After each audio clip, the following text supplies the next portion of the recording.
All right. Okay, we are now recording. So, thank you so much once again for your patience with me. And I know a lot of you have been in the same category without internet and power for a while and been moving. So, we're back on our regular schedule. So, if you're able to watch us, watch this recording, or join us, we're going to be back in our regular schedule on Thursdays at 11:30 on Microsoft Teams. Just a couple reminders. Make sure that you guys, please times 10,000, go out and do your registration for spring semester. Jalen and Tony, are you registered yet? Yes, ma'am. I registered already. Good job, Tony. What about you, Jalen? No, ma'am. This is actually my last semester. Oh, okay. Well, you're in a different. All right. Well, congratulations to you. All right, and for the others who are watching, please make sure that you register. If you have any questions, just let me know. So let's share our screen. I'm excited. We're going to be talking about, that's the wrong screen. We're going to be talking about music today.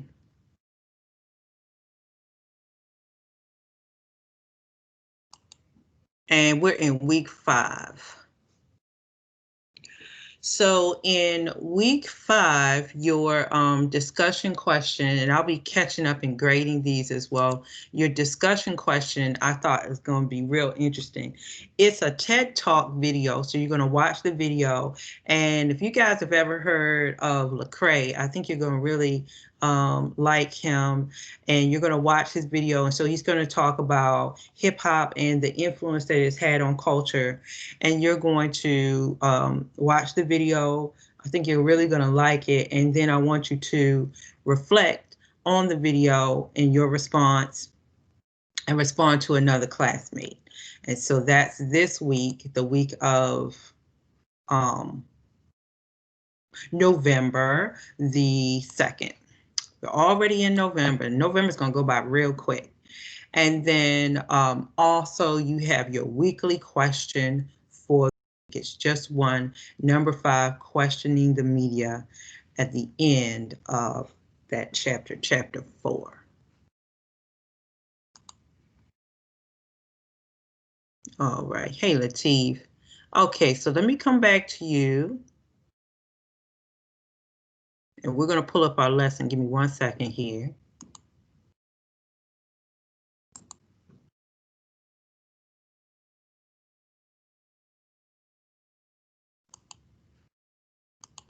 All right.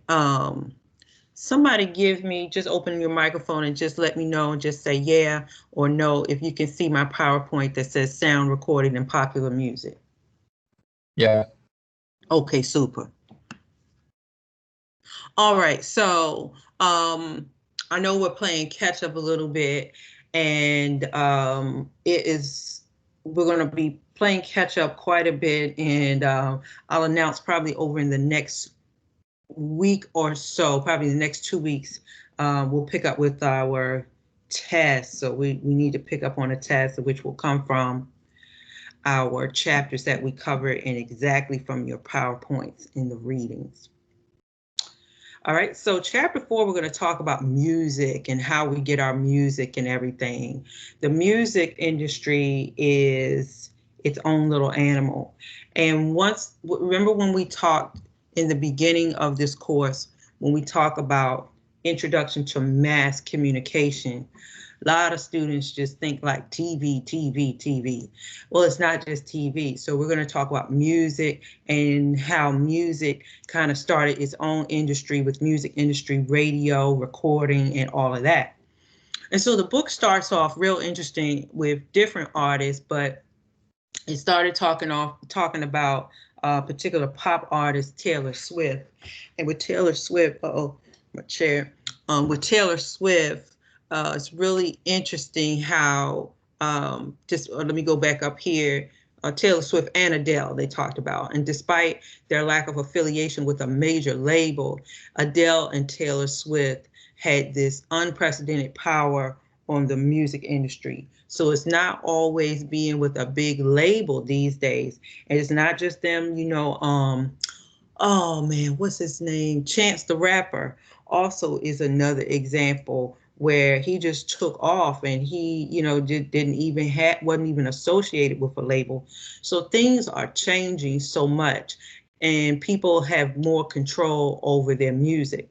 But it was interesting in 2015, Taylor Swift protested, I think it was Apple Music, and Apple Music's 3-month free trial caused Apple to capitulate and pay royalties to artists during the trial period. So she wanted her money. And meanwhile, Adele has produced albums on her own schedule. She can do what she wants to do. So a lot of music artists don't necessarily have to do things the same way that everybody else was doing them. So I want to talk about different types of music. And if you just give me a minute, I'm gonna go back and forth to some videos and some examples. So I apologize if I might get on your nerves moving around. So let's talk about how we got our music in the beginning. So we have the phonograph. If you guys see up top, you have the phonograph, and that was invented in 1877 in the U.S. Actually, let me go back before that. Before the phonograph in France, it's kind of where we think the first kind of musical recording kind of thing came, and that was like around the 1850s. And then you had this big thing called the graphophone, and then we're going to talk about the gramophone, and then let's go to the Victrola. Okay, so give me just a second.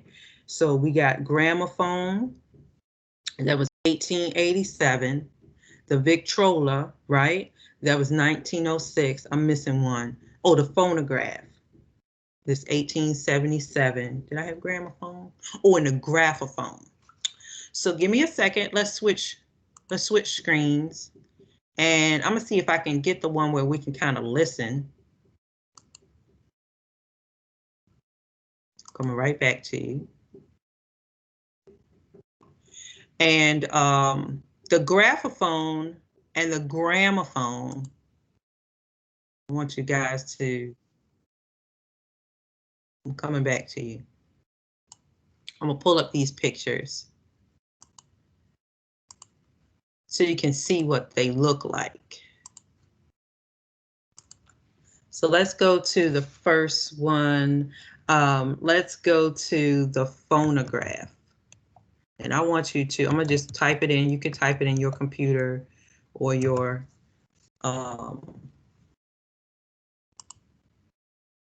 okay. Let's go to an original one. Okay, you see how big these things are, a phonograph? They're really big. And so it had this big, huge, like speaker, almost looks like a flower. And it would use a cylinder. So a little record is what we would kind of know it today. And it would, let's see if I can go down a little bit. See these phonographs, huge. Okay, and then, but what would happen is you couldn't even really listen to music very often because the thing would just fall apart. So that was the phonograph. Let's, excuse me, let's go to the gramophone. Gramophone. And that looks very similar. Let me see if I can get gramophone. Okay, here's an antique one here. Okay. And you see right here, see this little handle? See if I can make it bigger. Oh, we got all kind of stuff. Okay, but see this little handle right here? So you would have to wind that up to make your record go around and around and around. So you had to keep winding this thing up in order for it to go around, and your sound would come out of this little speaker, amplifier, should I say. All right, and then around in the early 1900s, about 1906, you had this thing called the Victrola. Victrola. Now, Let's see, I'm gonna scoot down a little bit more. So Victrola, look how the Victrola's changing a little bit. It's more like what I was used to growing up. Looks like a record player a little bit. So the Victrola was a little bit more condensed. See how it was a little bit more condensed. It didn't have that big speaker, that big flower speaker. It was a little bit more condensed and your record could play longer. Okay. All right. So anyway, let's keep going and let's talk about the sound quality. And I want to go to a phonograph and let's just hear how these things sound real quick. This is a phonograph. Let's see if we can. Oh, gentlemen, can you hear my music? Let me do it again. Hold on. Are you playing anything? Okay, that's what it was. All right, it didn't work. Let me do it again. I'm gonna include computer sound.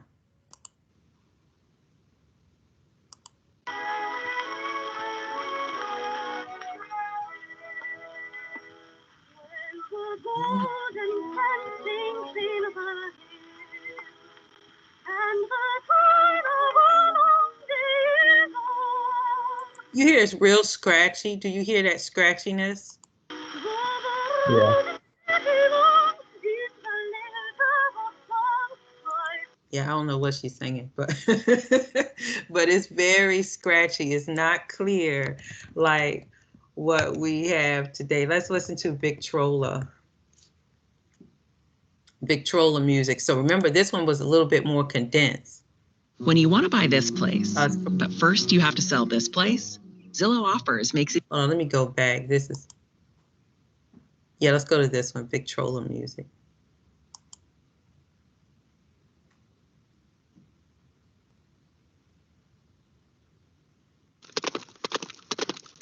Okay, see how he had to wind it up?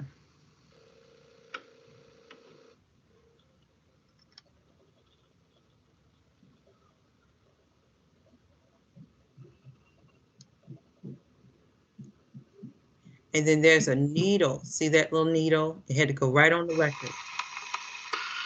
Listen to that.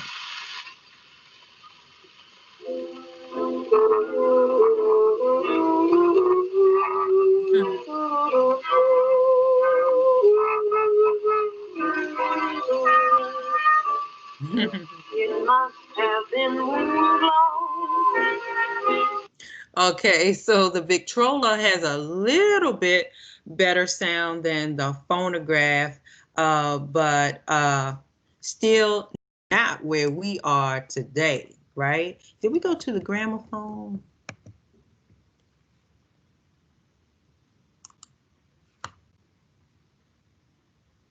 Yeah, we did gramophone. Okay, so let me come back. Let me come back to you. So I wanted you to see how things definitely changed and grew over the years. Oh my goodness, if we had to go back and listen to that kind of stuff, we would be crazy. All right, so now I want to go back and show you, we're going to talk about vinyl records. You guys probably can't see my screen. Hold on. All right, so let's talk about records. And so later on in like around the 1940s, they really had a big jump in music. Now you had record producers and artists and groups, and a lot of big bands in the 1940s started to record their music on vinyl. And they had, records had different speeds. So you had 33 and a third. When you see the RPM, that's how many times that it went around, or 45 RPMs, that means it went around 45 times per minute. So let me, as I'm changing the screen, you guys, how familiar are you with records? Seen records? I know they play music, or it's the CDs, kind of. Yeah, yeah. So your age group probably, let me come back to you guys. Your age group probably didn't have a lot of experience buying vinyl records. You know, they don't even have the record stores like they used to. I remember going to record stores like Sam Goody and things like that, and you could purchase your records. But they don't even have stuff like that anymore because vinyl records have just, they've gone out. People don't play records on a record player. So let me come back to you. Let me show you some examples of what I was pulling up.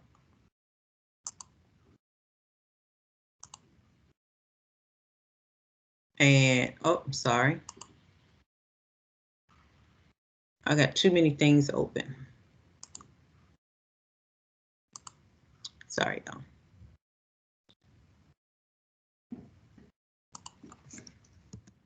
Oh, Michael Jackson. Well, they're just giant CDs. That's it. Giant CDs, yeah, on vinyl. And I want to show you that, okay, there we go. Here's an example. The whole thing with vinyl records, it was like, ooh, you were so excited to, here's an example, Jackson's records. So when we got a record, it was the big one, it was the big ones, you know, they were big. Let me see if I can get an image. And here's Michael Jackson. Okay, so you would have, yeah, so you would have the person on your group on the cover. Oh yeah, okay, here's an example of his, I think this is this Thriller or Off the Wall? And then so you would be able to open up the record. Okay, here's a record right here. Here's an example. This is the bad one. Okay, so these are just all examples of actual records. So when, let me open this one. Let me see if you can see this example. You can't. So see this record right here, it says stereo. So this means that this record, when you played it on your record player, it was able to broadcast through two speakers, through your left and your right speaker, and that means you would have a stereo experience or sound to it. But if you see this stereo on 45 RPM, so that means the speed of this particular record was 45 revolutions per minute. So it would go, so there was a speed that you had to play your record at so you could hear the song right, you know. But anyway, let's go, let me see if I can,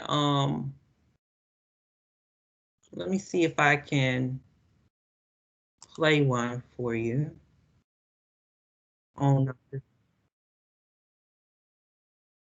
no. But you know what, guys, if you get a chance, here's a guy, I did want to show you this. 45s are really making a comeback, and they say that they're expensive. They are expensive. They sell them at Urban Outfitters. Yeah, say it again. They are expensive. They sell them at Urban Outfitters. You can get like modern songs on a vinyl record. I did not know that. See there? And I've got a whole bunch of them at my parents' house, and I keep saying that I'm going to go through and do something with them. I've never done it yet, but I'm pretty sure if they stay there, there'll be a gold mine. But this is a little side part. If you see right behind this guy, you see behind him, he has different vinyl records. And it was really cool. I think there's Janet Jackson or somebody. Looks like Richard Pryor. But it was really cool. Like when you had a record, you could see the person, you had the lyrics on the record, you knew what was on both sides of the records. But I'm not gonna play this whole thing, but this is a really cool video why he says you should buy them, because a lot of people say that there's a lot of money in it. 5 RPM records.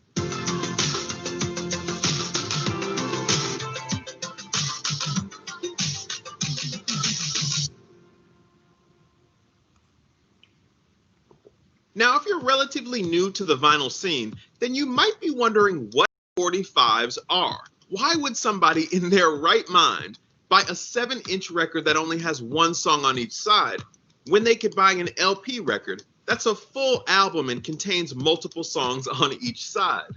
Well, to understand 45s and 7-inch records, let's take a quick look back. Now, the term RPM stands for revolutions per minute. So that means that 45s spin at 45 revolutions per minute. By contrast, a 12-inch record or an LP will spin at 33 1/3 revolutions per minute. And although there are some instances where a 12-inch record or an LP will spin at 45 revolutions per minute, Ed Sheeran, for example, does that all the time with his albums. When we talk about 45 RPM, that is usually synonymous with 7-inch records. Now, 7-inch records date all the way back to 1949, when they were introduced by the label RCA Victor. Up until then, most people were still enjoying their music on noisy and fragile shellac records, which spun at 78 RPM. And although Columbia unveiled the 33 1/3 LP in 1948, it was the release of the 45 a year later that really caught on in the 1950s, especially with young people. Because now, kids could buy colored 45s released by RCA Victor, and they were based on music genre. And because the price was cheaper, kids were able to grow their collection a lot faster. But despite all of this history and information, you might still be wondering why you'd want to collect a 45 RPM record today. Well, I'm going to give you 2 big reasons why I think you might want to at least consider buying a 45 RPM record. All right, so number 1 is music history. Now, with vinyl being a hobby, I think that novelty and nostalgia are 2 things that keep people interested in spinning records consistently. And as I mentioned before, what's interesting about 45s released back in 1949 by RCA Victor is that they were released on colored vinyl, and the colors of the vinyl were based on the music genre of the record. So what that meant was, if you got a translucent green 45, on each side were country songs. Rhythm and blues would be on orange vinyl, and children's entertainment would be on yellow. In total, there were 7 vinyl record colors and matching genres. So if you come across any 45s in colored vinyl, released by the label RCA Victor, you know you're getting a pretty special piece of history. All right, now number 2 on my list is that you should buy 45 RPM records. Sometimes you just can't find the songs anywhere else. So nowadays, if an artist that you really like releases a song on the radio or on the internet, you can feel pretty confident knowing that that song is going to be on a forthcoming album that that artist is planning on releasing. But what if a song was released on a 7-inch record back in the 1950s or the 1960s and was never released again in any format? Ever. What if the artist at the time, for whatever reason, never really found any mainstream success, and the only way to be able to listen to their music today is to buy a handful of their 45s from back in the day? The truth is, that's the case with many, many, many, many, many talented artists. Okay, so we're going to just pause right here. So if you get a chance, check out vinyl records. I mean, I wish now that I still had some more of my vinyl records. They are very valuable. But anyway, so going back to this change, let me come back to you guys. Going back to this change here is we started off. Can anybody see where I changed my screen? Yeah. Yeah, ma'am. No, okay. Seems like when I change, how about now? I see it. Okay, so I wanted to kind of take you back history-wise and bring us to kind of like where we are today. So music is so much more accessible. Think about trying to take one of those big old phonographs and the Victrola and the gramophone. Imagine trying to take that somewhere. You couldn't do that. That's just ridiculous. It was too big. So as people started, moving around and we got cars and things like that, how are you going to put a Victrola in a car? That was a mess. So you had audio tapes started to come out in the 1940s. This whole thing of stereo, and stereo simply means that your sound comes from both the left and the right speaker. In the 1970s, Then we started getting into digital recording where you have a more crisper sound. In 1980s, we got into CDs. That was compact disc, where it was just that smaller disc rather than the big 45s and things that people had. And that made and honestly, tapes and CDs, it made music easy to take around. You know, people couldn't take records and things in the car. Keep moving through, like in the 80s, as you move into the 90s, we started to move into MP3s where you could download music, but there was a lot of legal situations going on with that. So let me keep moving. As I keep moving, you guys can open up your microphone. How do you all access your music now? Through my cell phone. Right. And on basically on Apple Music, really, and YouTube. And YouTube, yes. We don't really go to the radio much anymore, do we? No. No.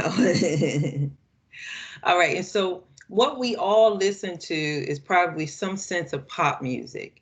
And so it started from writing sheet music. And so there was an area I believe in New York, that was called Tin Pan Alley. And this was a big place of a lot of writers, a lot of jazz musicians, and they were writing their music, but they started to publish and sell their music, and that became a big thing. So then people started to make money with their music. Then you started getting into jazz, rock and roll, blues, rhythm and blues, started to move. And as you read in your textbook, let me go back a little bit. As you read in your textbook, I'm gonna go right here to this bottom point. Rock and roll had a big influence in America on Black artists as well as white artists. And so if you look down there at the bottom, it was really popular with teenagers. But anything, like you're young people, and I have kids. If it's popular with teenagers, what do you think the parents were thinking about it? I guess they didn't like it. Right, right. So everything that the kids like, parents probably don't like, but they probably liked it secretly. So it was really popular with teenagers. It was new, they could dance, it wasn't stuffy and everything. But the really great thing about rock and roll music is that it integrated Black and white cultures. It appealed to not just one group of people. And as I moved down here, so you had different groups of people coming in. Chuck Berry, Elvis, Bo Diddley, Little Richard, those type of people, as they started to bring in their music, they were bringing in both white and Black and all different types of group of people. Even as we go down to this last point, Ray Charles, if you've ever seen the Ray movie, you guys see the Ray movie? Yeah, it was really good. Yeah. And so one of the problems that Ray Charles had, who played him? Jamie Foxx. One of the issues that Ray Charles had when he was getting into his music was he grew up in the church, and a lot of rock and roll, a lot of blues music has gospel undertones in it.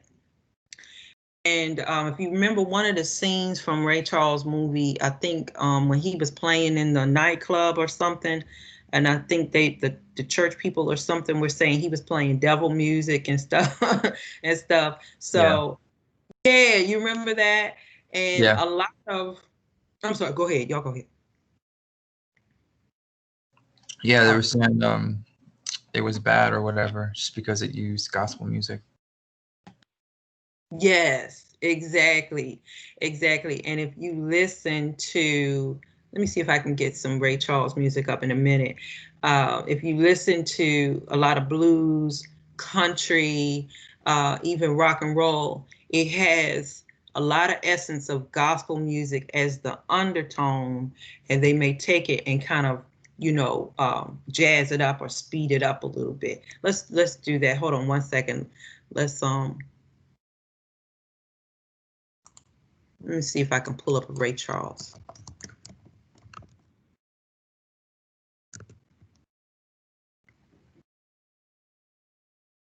Okay, let me come back to you because I'm not sure if you can see this. Okay.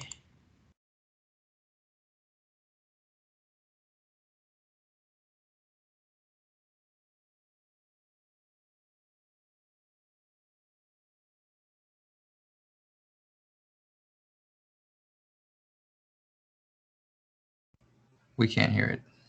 Oh, can't hear. Okay, sorry. It seems like when I go back and I share things, I apologize, include computer sound. That's what I need to do. Let's try it now.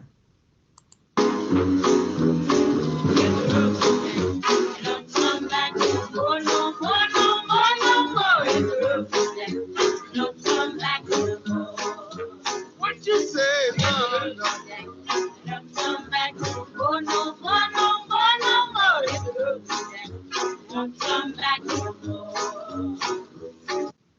So, were you guys able to hear that?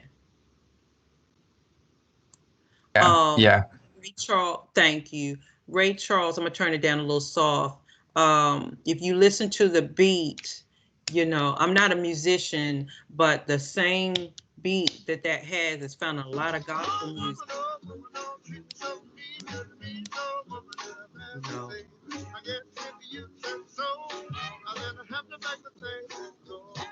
And let's see, Ray Charles.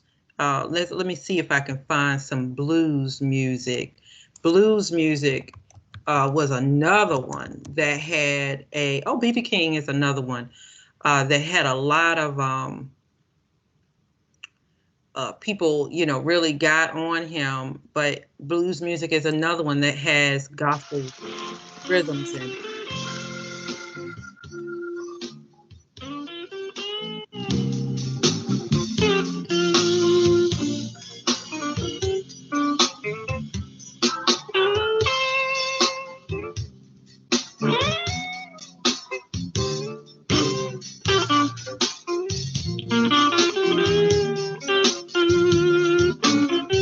Okay. And so that type of music, it has a lot of underlying points to gospel music as well. Okay, let me come back to you. So it seems like, you know, with people, anything that's different bothers us. Okay, and so let me know. I hope you guys can see the PowerPoint that came back. It should say battles in rock and roll. And I'm not going to go through everything in here, but I do want you to see a couple historical things that happened. If you look on the second point that I have there, white cover versions often undermine Black artists' music. Okay, so many times what happens was when Black artists, they had a song, but they were on a record label, of course, that, you know, might be owned by a white person. And sometimes they would not put the artist's picture on the front, and they would put, you know, another picture on the front, or maybe somebody different, a white person on the front. And of course it was dishonest, you know, and it wasn't good for the Black artists as well. And so many times they would change their cover. And when I say the cover to their album. So the record label think that they could sell more without people knowing. You didn't know. Say it again. Yeah, that's a really big thing. A lot of songs that you wouldn't even have known were written by Black artists were made popular by white artists. Exactly.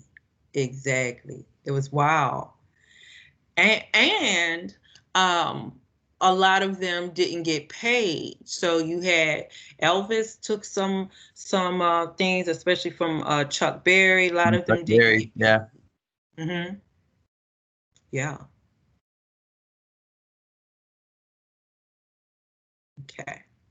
All right. So anyway, let's go in and we're just kind of doing a cursory glance of the music industry in Detroit. And I'm sure if many of you have heard of this Motown sound. So the Motown sound was led by the leader Berry Gordy. And if you guys have heard of, and even they were before my time, this is like my parents' time, like the Supremes, Smokey Robinson, the Jackson 5, Marvin Gaye.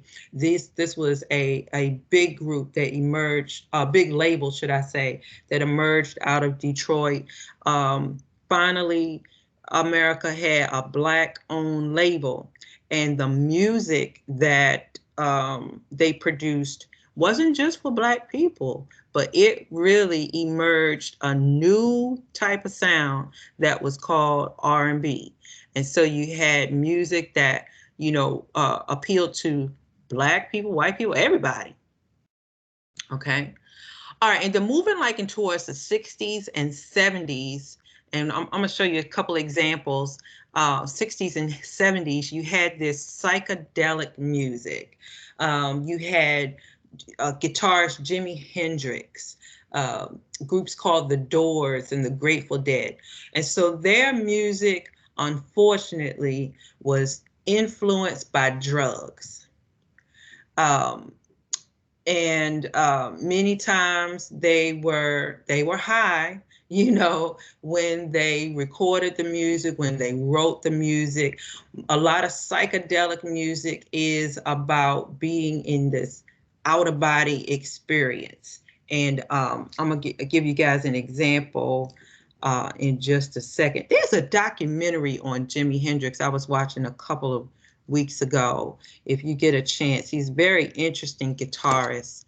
But anyway, we get into, in the 80s, we got into a lot of punk rock music, a lot of grunge music. If you listen to that, if you ever heard of like Nirvana, but grunge music and punk rock was really significant for the guitar and the electric guitar at that. Okay, so let's go back and get a couple of examples, and then we're going to head. Actually, you know what? Let's do this. Let's go into hip hop, and then we'll get some musical examples as well. Hold on one second, guys. Make sure I got everything. Yeah. Let's get into hip hop, and then we'll get to our videos. And this slide will also help you with the TED Talk that you guys have this week. But let me just stop right here and we can just have a little discussion. So I'm old, I'm 46, right? But I remember the emergence of, just this new sound. Being a kid of the 70s, and then, you had rap music came in, and it was just, wow, it was just really cool. And then as you started to move towards the 80s, the late 80s, you have this, and influencing towards the 90s, you have this influence of hip hop music and gangster rap. So do you think that hip hop rap music has had a positive or negative influence on culture? I think hip hop is positive, but Yeah, gangster rap. I agree as well with him on that comment. Okay. And tell me why. Good. You guys keep going. Well, I feel like hip hop is positive because in the day, it was basically discussing what as well our Black community was afraid to say. So within the lyrics of hip hop was basically expressing how we feel.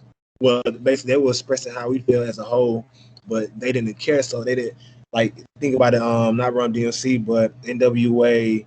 Even to now, even like a example of an NWA moment when when the police tried to, I want to say that was I think it was in Atlanta when the NWA tried to. Say it again. You talking about F the Police? Yes, when they tried to stop them. What was that in Atlanta or that was in? You talking about I think that was about Rodney King, right? Yeah, Rodney. In California. Yeah. Then like another like I say the same similarity situation like within the 21st century was with Kodak Black. He performed in his hometown and the police tried to stop him, but he still continued. Right. So go ahead. Keep going, guys. Well, and I say well, gangster rap.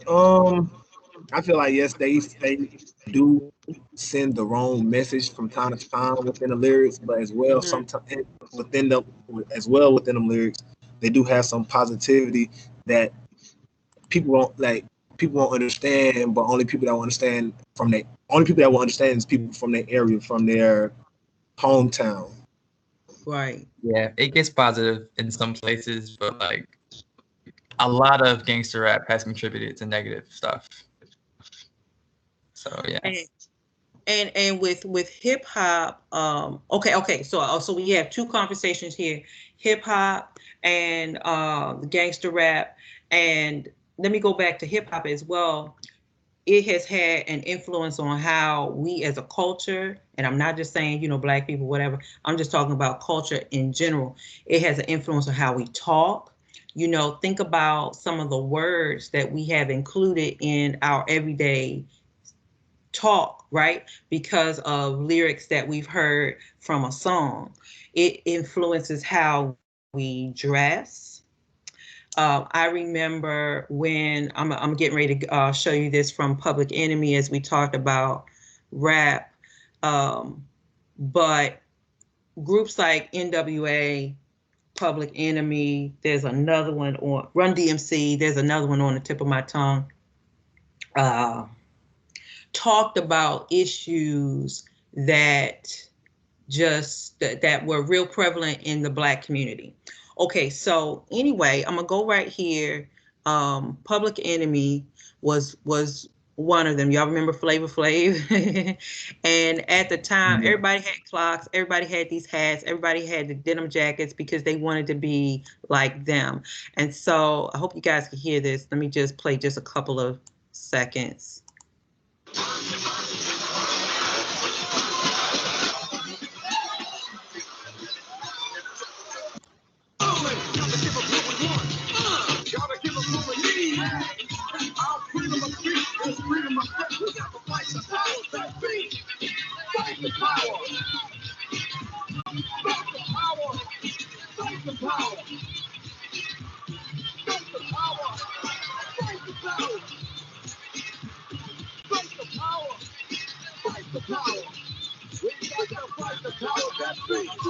Okay, and so Public Enemy, you hear the word fight the power. So it is a direct slap to police brutality. It seems like we're still talking about the same stuff, right? But the hip hop community has always been speaking poetically about the issues on the street. Tupac, we could keep going, right? Okay, let me finish up right here, and I want to talk about the psychedelic sound that came out of the 60s and 70s. It is, I'm gonna just play a little bit of, let me see if I can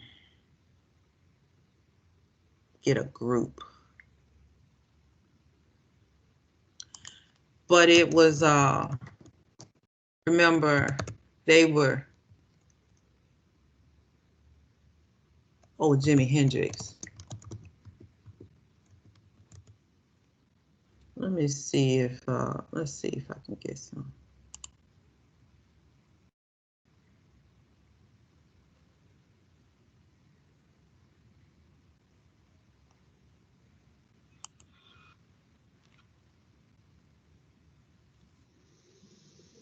This is Jimi Hendrix.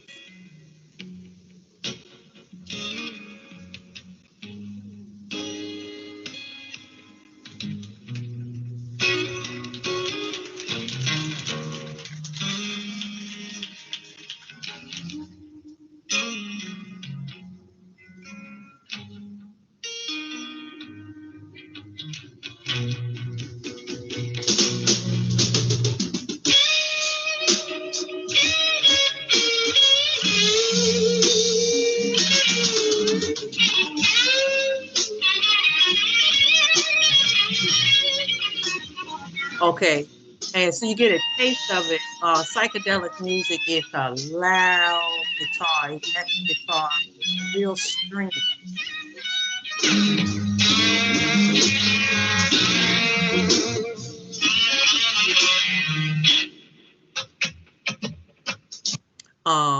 Jimi Hendrix, unfortunately, I want to say he did die of drugs, something with drugs with him. Pink Floyd is another one. You hear the music, it almost sounds spacey.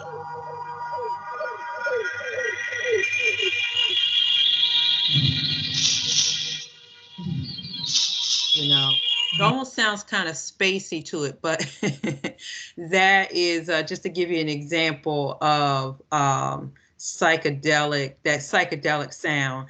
And unfortunately, the thing that characterizes psychedelic music is it was associated with drugs. So many times they were high.